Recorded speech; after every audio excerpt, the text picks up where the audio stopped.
Es para mí una gran alegría el participar, aunque sea a la distancia, en el quinto Congreso sobre Exorcismo y Combate contra el Maligno que está teniendo lugar en la República Dominicana. Cuando recibí la invitación a dar una ponencia, me propusieron un tema que al momento me pareció óptimo, que me gustaba, que era el mal. Pero después, dándole vueltas y contando con la benignidad de los organizadores, me di cuenta de que había un tema mucho más interesante en cuanto que es algo que afecta a las personas involucradas en el Ministerio de Liberación y a los exorcistas, que es el tema de la relación con los obispos. Pero no voy a hablar de ese tema en general, voy a ser más específico. El tema de cuando hay no una mala sintonía, sino una voluntad de acabar con el ministerio. Por supuesto que a lo largo de mis viajes, pocos son los países de Latinoamérica que me quedan por visitar dando conferencias, muy pocos, me he encontrado con obispos maravillosos, fantásticos, verdaderos santos. Pero no podemos obviar, no podemos dejar de hablar de aquellos casos en los que un obispo ha llegado a una diócesis con la voluntad de acabar con el ministerio de liberación. Esto ciertamente ha ocurrido y debe ser planteado en toda su crudeza, sin diplomacias ni paños calientes. Hay que hablar del tema con realismo y claridad. Es algo que ha ocurrido en Europa, en Estados Unidos, en muchos lugares. ¿Qué hacer ante esa situación? No ante una situación en la que se van a dar consejos, pautas, o se va a dar una reestructuración, sino cuando la voluntad es clara y decidida de acabar con un ministerio. Sea el de exorcismo o sea el de liberación. Normalmente los casos que he conocido, cuando alguien no tenía mucha fe en este asunto, en este campo, lo que quería era acabar con las dos cosas, con lo cual, aunque sean dos campos distintos, la oración de liberación y el exorcismo, lo voy a tratar conjuntamente. Y cuando hable de exorcismo me estoy refiriendo a las dos cosas, salvo que de forma expresa diga que es de otra manera. Por supuesto que esta charla no es una charla contra los obispos. Es una charla que intenta ver qué se hace en esa situación. No es algo anecdótico.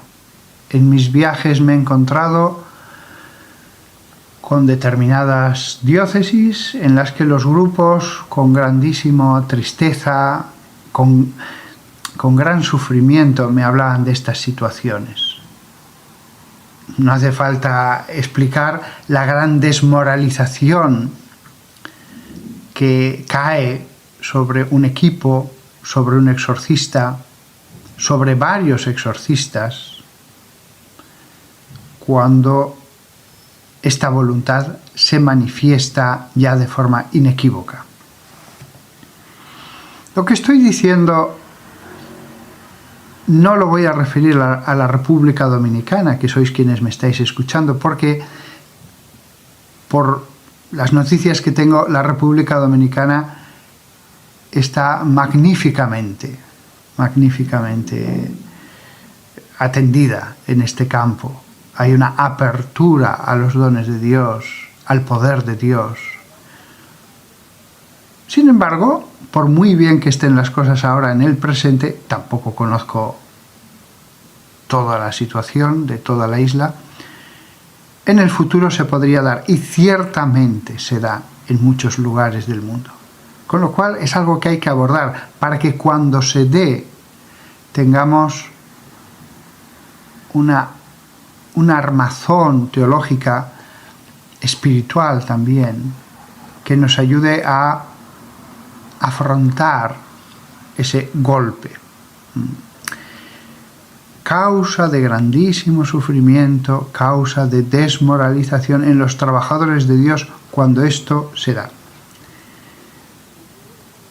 No es ningún secreto el que en muchísimas diócesis del mundo, es más, en la mayoría, no hay exorcista en este año de 2021. Lo repito claramente, en la mayor parte de las diócesis del mundo no hay exorcista. Esto es así. ¿Es que no se pide por parte del pueblo fiel ese ministerio? Sí.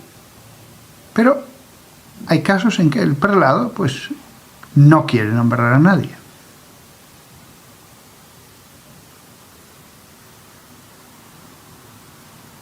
No es ningún secreto que hay dos tendencias en la Iglesia, dos tendencias teológicas. Una pegada a la Biblia, a los concilios, a los santos padres, a la tradición. Otra que afirma formalmente que cree en todas esas cosas, pero con la excusa de interpretar, de hecho, dan un salto cada vez que en algún punto la persona encuentra un obstáculo que choca con su forma de ver las cosas. Podríamos decir, simplificando, pero para entendernos, que hay una visión teológica tradicional y hay una visión teológica que puede llegar a ser incluso ultra progresista. Esto afecta a el entendimiento de muchas realidades. Los carismas, o cuando en un lugar se plantea si alguien tiene un don místico.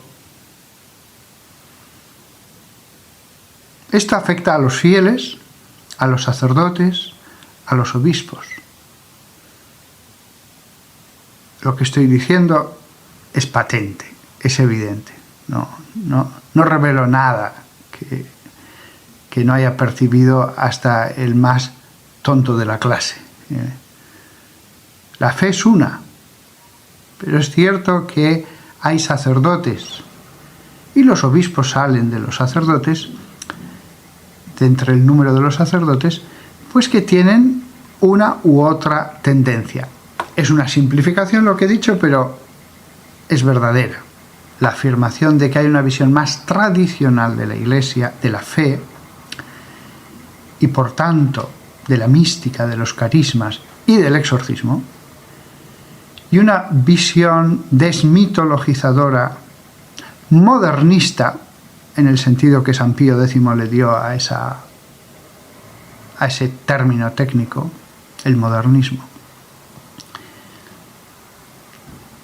Es cierto que, aun existiendo estas dos posturas dentro de la Iglesia, podemos encontrar a algún sacerdote ultraprogresista, pero que cree totalmente en los exorcismos, y podemos encontrar a algún sacerdote u obispo muy tradicional, pero que, digámoslo claramente, no cree en los exorcismos, porque no cree en la posesión demoníaca. Es decir, caben todo tipo de combinaciones, pero las dos tendencias esenciales existen. Una es más racionalista, la otra cree con candidez lo que se nos revela en las Escrituras.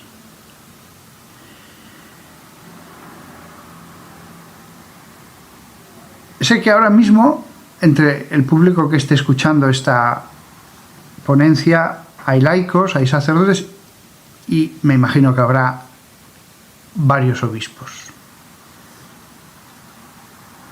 El reflexionar sobre esta realidad, sobre todo por parte de grupos que en el presente o en el futuro puedan sufrir esta situación, el reflexionar nos ayuda a aceptar la realidad, a ser comprensivos con las personas y sobre todo a no rebelarnos. Es cierto que cuando hablo de estas dos posturas en la Iglesia, que afecta al exorcismo o a la ordenación de la mujer y a tantos otros temas, hoy día en continua polémica, es cierto que al plantear esta situación,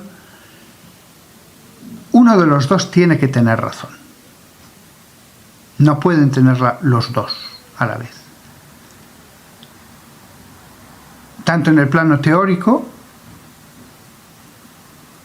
como en el plano práctico, que se deriva del teórico.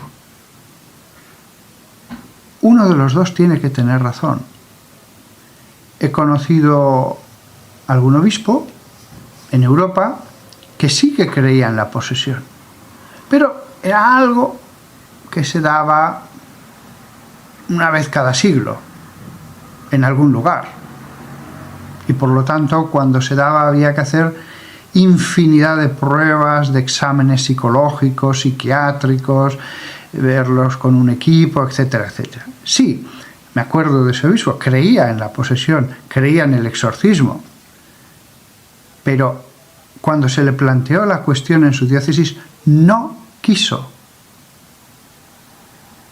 De hecho, es un caso concreto, no quiso ni siquiera examinar el caso. Y él creía, pero tenía sus ideas.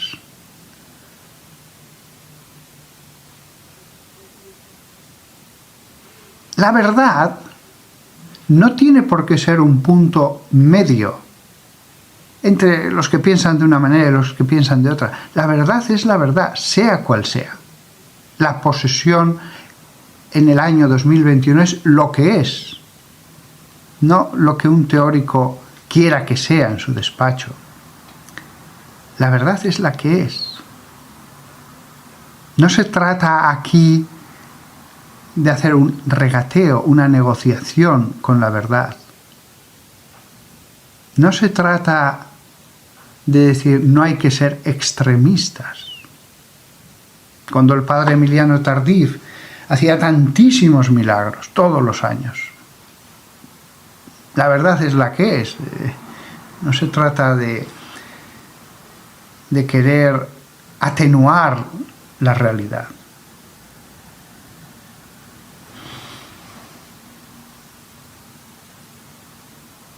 Este tema afecta también al asunto de los carismas y por tanto a la renovación carismática.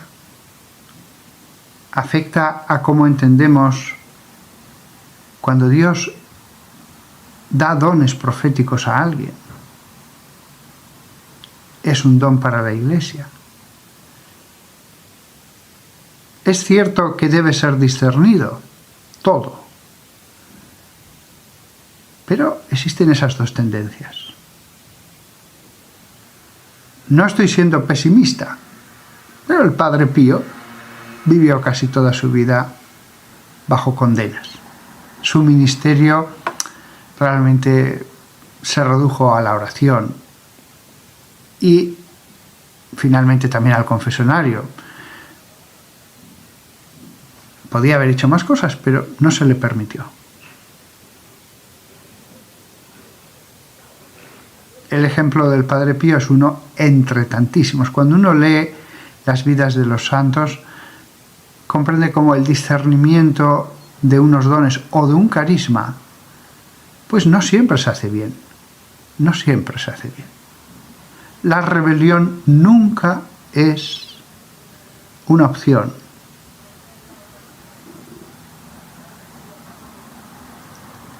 Debemos intentar entender al otro que no piensa como nosotros para así comprenderle. Cuando comprendemos al que no piensa como nosotros, no significa que renunciemos a lo que pensamos, pero nos ayuda a ver a la persona que tiene otras ideas, otras concepciones, otros esquemas. Resulta, por lo tanto, más fácil no llevar una disputa teológica al nivel de lo personal.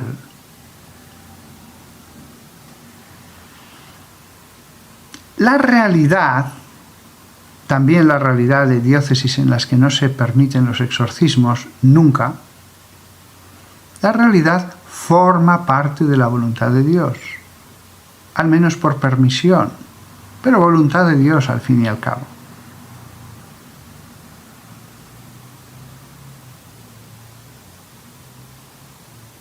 El obispo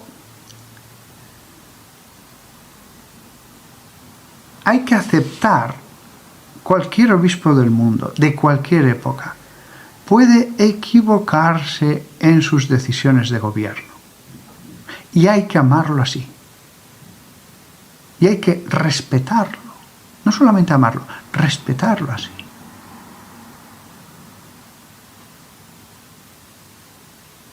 Alguien podría pensar, bueno, padre, pero se está centrando mucho en lo negativo.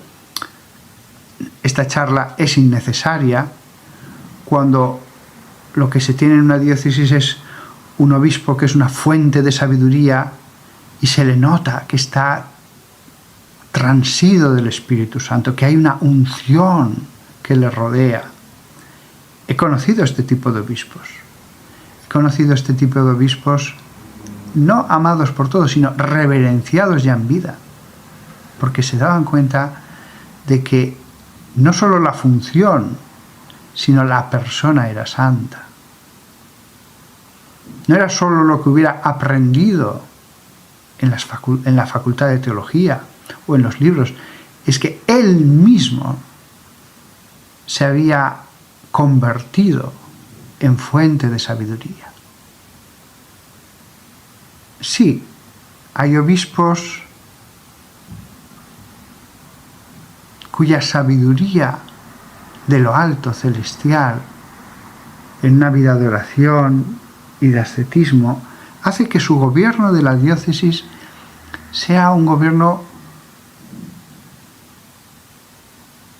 como el de los grandes santos de la antigüedad, que han quedado como el ejemplo de lo que es el obispo perfecto. Esos súbditos, esos hijos de esta paternidad no requieren esta charla. La charla es para aquellos lugares del mundo donde ahora o en el futuro esto no sea así, para evitar la ruptura, el desgarro interno de algunas personas o de un equipo que después se traslada al exterior, a la comunidad o a la diócesis.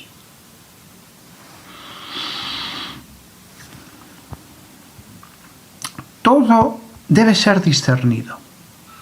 Y el discernimiento último en la diócesis es del obispo. Pero sería una herejía afirmar que el obispo nunca se equivoca en ese discernimiento. Hay que ser comprensivos. Hay que entender el orden de la Iglesia. El exorcismo es lo que es. Si alguien quiere conocer lo que es el exorcismo, un buen consejo es ver el actuar de un cierto número de exorcistas. Mejor si hubiera un exorcista santo. Y es curioso, la gente, el pueblo fiel que no sabe teología, tantas veces sabe quién es el hombre de Dios a que tiene que dirigirse. Yo me quedo admirado como a veces tanta gente o las masas van a un determinado lugar en un rincón de un país, lejísimos de todo, porque dicen, aquí está el hombre de Dios, el poder de Dios. Y como a veces ha llegado un obispo, y que imaginaos encima que el obispo puede ser joven, y no, es que está muy obsesionado con este tema, es un fanático, y rápidamente, de un plumazo, acaba con un ministerio. Ahí es donde se ve la santidad, en ese crisol, en ese yunque. ¿Qué sucederá con las personas que él atendía o que ese grupo atendía? Yo siempre les digo, tenéis a Jesús. Jesús dio el poder del exorcismo, pero Jesús no lo perdió. Jesús es rey. Ve al sagrario. Ve a Jesús directamente. Si no tienes a quien acudir, ve a Jesús directamente. Exponle tu problema en la oración con brevedad y adóralo. Y ve un día y otro día y otro día ante el sagrario. Y en la medida en que tú te acerques a Dios, que la luz de Dios te penetre más, las tinieblas irán retrocediendo. En ese sentido, nadie queda desasistido. ¿Da lo mismo? No. Dios estableció el exorcismo para que se viera su poder, el poder de Dios. Y viendo la gente cree. Vieron y creyeron, como tantas veces se dice en el Evangelio. Si estas cosas suceden, es que ha llegado a vosotros el reino de Dios.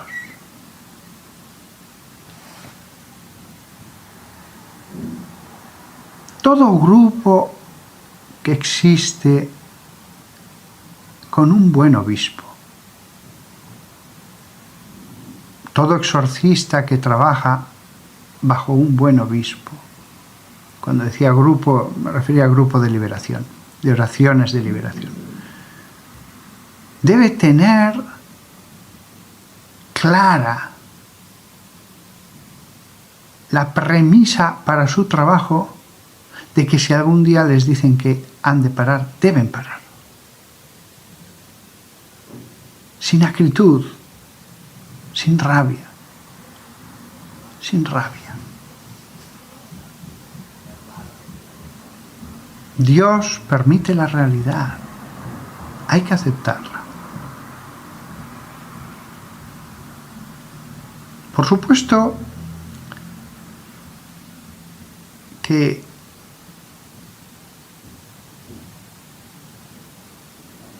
es duro y afecta a los frutos. La labor tiene frutos, no da lo mismo. No da lo mismo. Como he oído alguna vez que me han achacado una frase que nunca he dicho. La confesión vale más que 100 exorcismos. No sé si dijeron 100 o 1000. Es una frase que me atribuyen. No, nunca dije esa frase. ¿Por qué? Porque Jesús quiso que hubiera confesión y Jesús quiso que hubiera exorcismo. Son dos actos sagrados con dos efectos distintos. Si con la confesión era mucho mejor, pues con la confesión bastaba. Pero decir esa frase que me atribuyen es como decir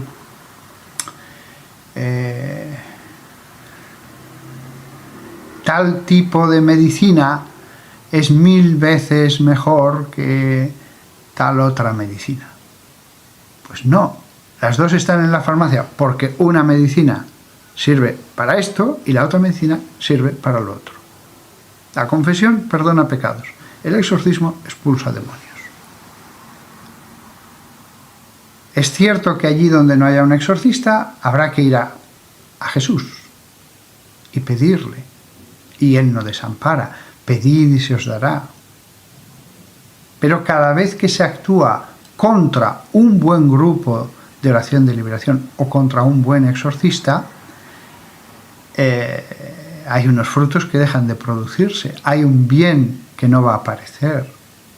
Un acercamiento a Dios, una glorificación de Dios, etc.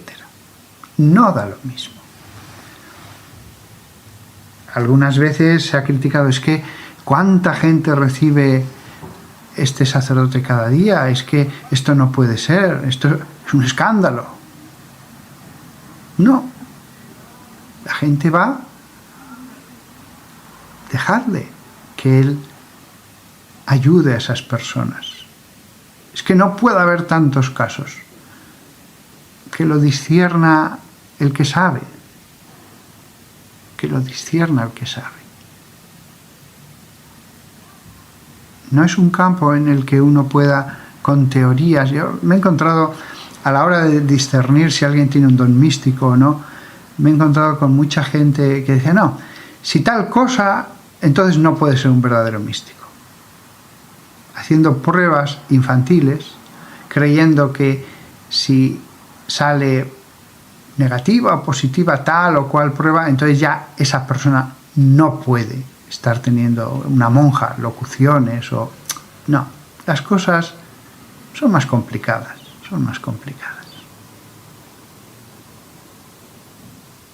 Pero formamos un cuerpo. Formamos un cuerpo y no podemos, con la excusa de hacer un bien, quebrantar la armonía, romper la unidad. No podemos, con la excusa de construir, desgarrar. ¿Cuántas veces en mis charlas he dicho tantas cosas para ejercer bien este ministerio? Pero creo que esta es la primera en la que digo, sí, pero ¿qué hacer cuando ya no es una pauta, consejo, es hay que acabar con el ministerio? ¿Qué nos diría Jesús en esa situación? ¿Qué nos diría Jesús? Es interesante observar que esta cuestión expresamente aparece en la Escritura, en los Evangelios, cuando los apóstoles prohibieron que expulsara demonios un hombre que no era de los suyos. Jesús dijo que no se lo prohibieron. Ojo, Jesús les dice a ellos, los apóstoles, que no se lo prohíban. Pero al hombre, si les obedeció, le diría, has hecho muy bien. Has obedecido a mis apostoloi, a mis enviados. Ellos en el futuro actuarán en mi nombre, con mi autoridad. Has hecho bien obedeciendo. Yo a ellos les digo esto, a ti te digo, has hecho muy bien obedeciendo.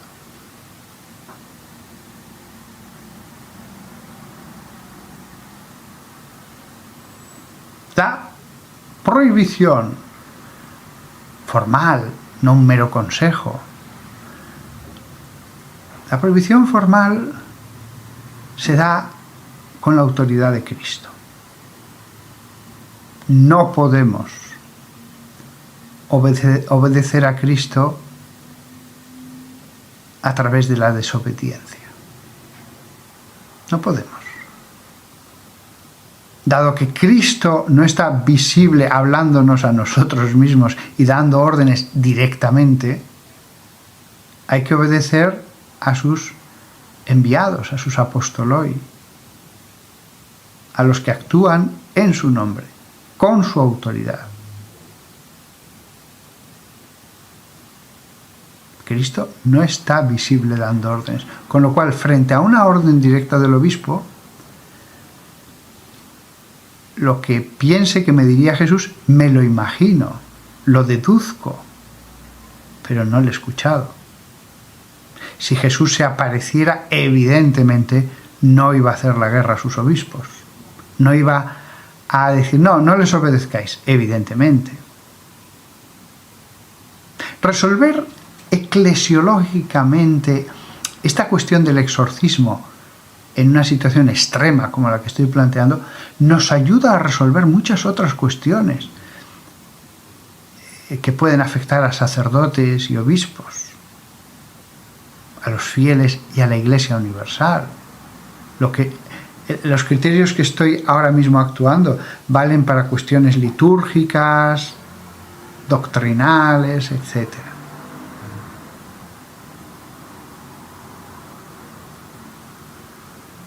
La aceptación de que el obispo se puede equivocar a la hora de dar órdenes de gobierno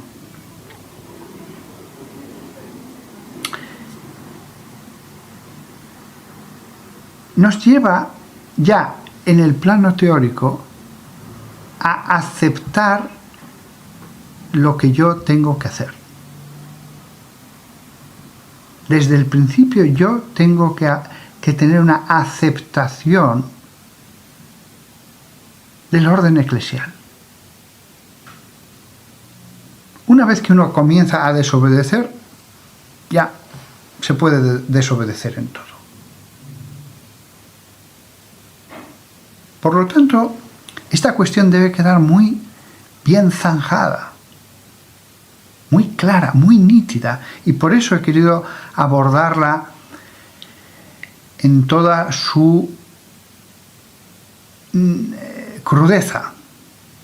Insisto, sin conocer ni un solo caso concreto que sea así en la isla, en esa nación, pero sí en todo el mundo. Pero lo que ahora no se da, se puede dar en el futuro. Lo que ahora no se da tan radicalmente como he planteado, se puede dar parcialmente. Que por maledicencias, por un determinado grupo o una determinada persona sea removida de un ministerio, y eso sea un error objetivamente, porque estaba haciendo mucho bien, porque estaba haciendo bien las cosas. Este asunto hay que dirimirlo bien cuando hay paz, porque cuando uno es sometido a esa tensión y sobreviene la tormenta, la tempestad, es el peor momento para ver las cosas con claridad. Vamos a caer en subjetivismos, vamos a caer en la furia que me lleva a tomar decisiones equivocadas. Lo he conocido. Esta charla es sobre cuando el error proviene de una decisión concreta episcopal, pero en otras charlas he hablado de lo contrario, de la cantidad de problemas que vienen de personas que exorcizan y no deberían exorcizar. A eso he dedicado muchas charlas. Personas que se meten en este ministerio de la oración de liberación o del exorcismo sacerdotes y no deberían ejercerlo. Y un buen discernimiento lleva a decir, no te encargues tú. No es que te dé algún consejo, es que tú no debes hacerlo. Debe encargarse otro.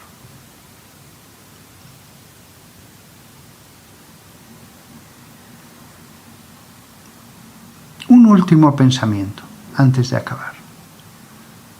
Hay muchos problemas entre exorcistas, grupos de liberación y obispos en el mundo. Lo diré de esta manera. Si el exorcista y el grupo de liberación se entrega totalmente a ayudar al prójimo en ese campo, con entusiasmo, con fervor, con tiempo, con dedicación, ayunando, va a haber problemas. Cuando un exorcista trabaja poco y tiene poco interés, no tiene ningún problema. Su fama es perfecta. No, yo es que actúo de un modo muy racional. No, yo es que someto a muchas pruebas cada caso. No, yo es que antes de hacer un exorcismo pasamos por un proceso que puede llevar meses hasta estar seguros. Ningún problema. No va a tener ningún problema. Al revés. Oirá cómo se dice, qué clérigo tan prudente. Qué clérigo que no se deja engañar. Qué bien hace las cosas. Pero cuando en un grupo el poder de Dios es tan fuerte,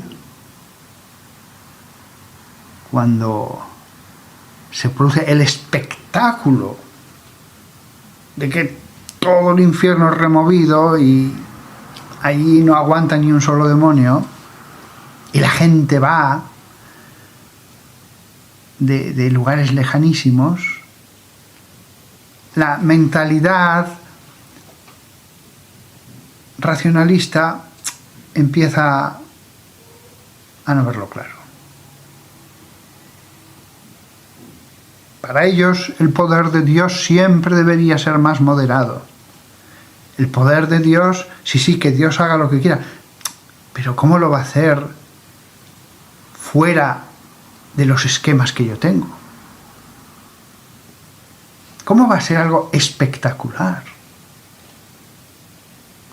Es que este sacerdote ha caído en un culto a su persona. Ya no buscan a Cristo, le buscan a Él. Sí, eso ocurre, lo he visto. Sacerdotes que se han desviado.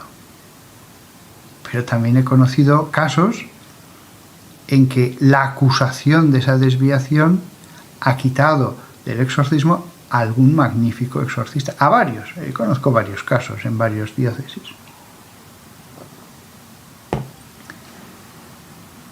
Y todo es por su bien. No, lo hacemos por tu bien. Bueno, tú obedece, ya veremos.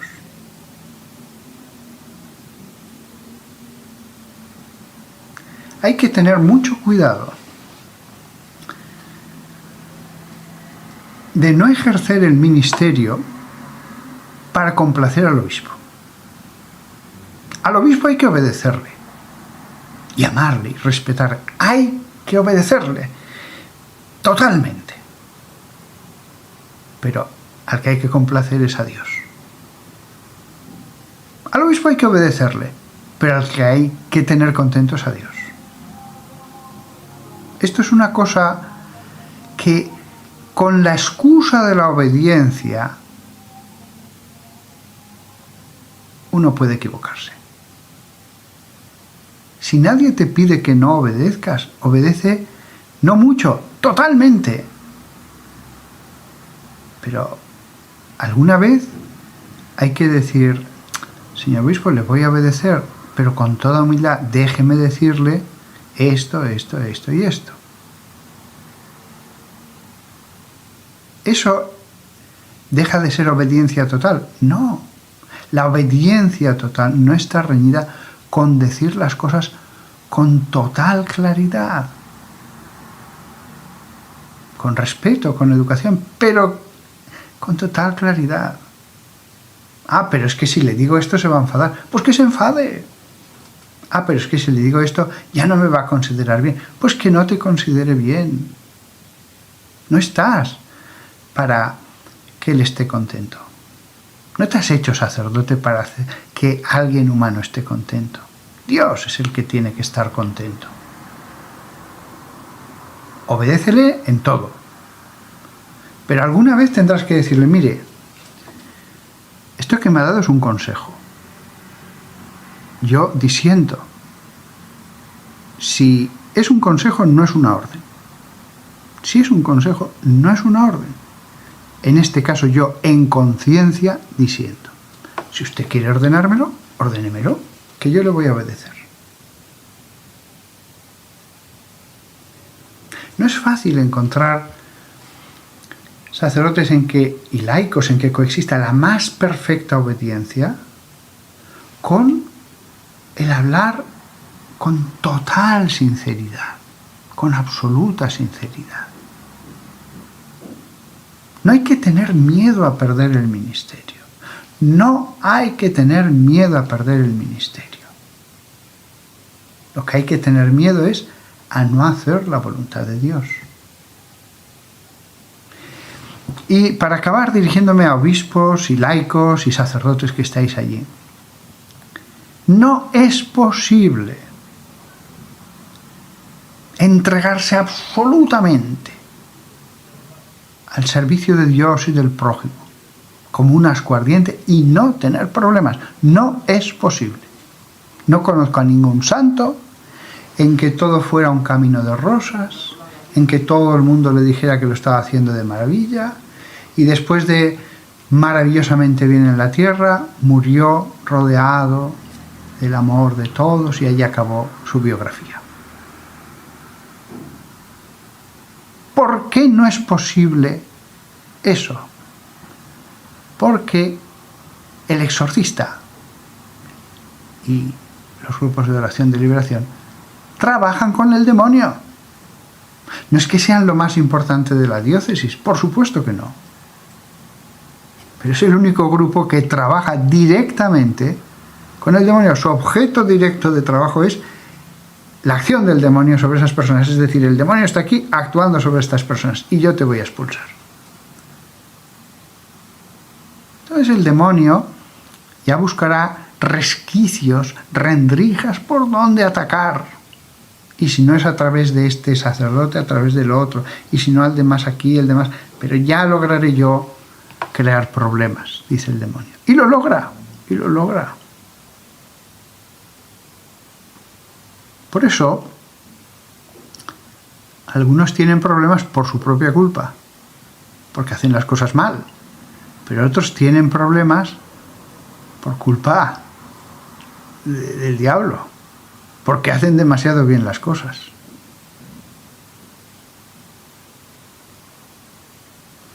Así que no os olvidéis, nunca habrá un ministerio tranquilo. Siempre será una lucha. Y siempre un ministerio, por bonito que sea, a lo mejor, pasados unos años, cesa. Porque el diablo ataca al exorcista, el diablo ataca a los miembros de un equipo, a los feligreses de la parroquia donde está ese grupo haciendo su trabajo, a los sacerdotes de alrededor, al obispo. Por lo tanto, hay que aceptar las cosas así y ya está. Trabajar mientras nos sea dado el trabajar. Y cuando diga a Dios a través de los hechos, ahora descansa, pues ahora descanso y me dedico más a la oración personal, a la lectura de la Biblia, a la adoración, perfecto. No empecé este trabajo por mí, no quiero continuarlo por mí yo.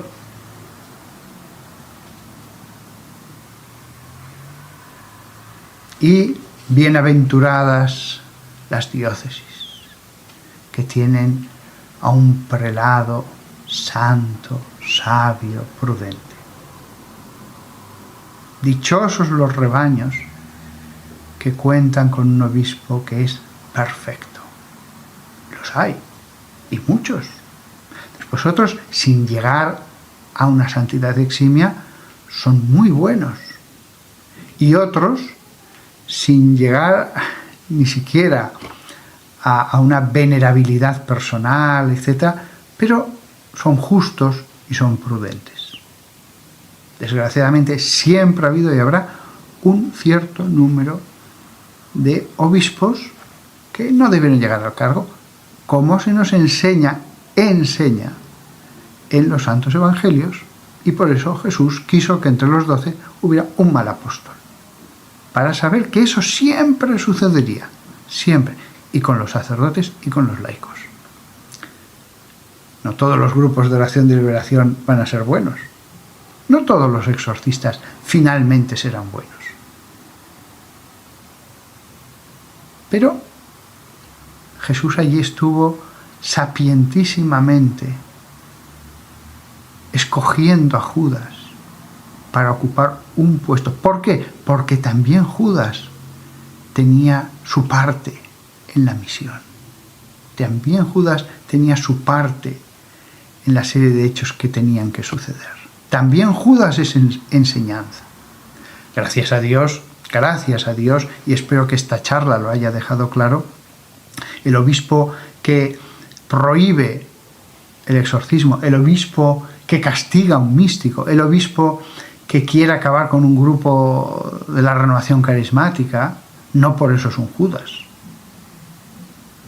A veces son los esquemas, los prejuicios, los esquemas teológicos que uno recibió. No es un hombre malo, pero quiere imponer sus esquemas teológicos.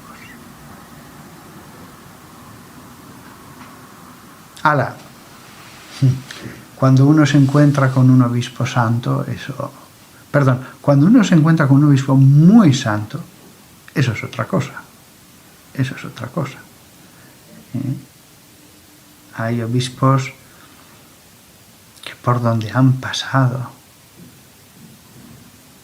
el perfume de su venerabilidad, de los santos que eran, era patente, era evidente.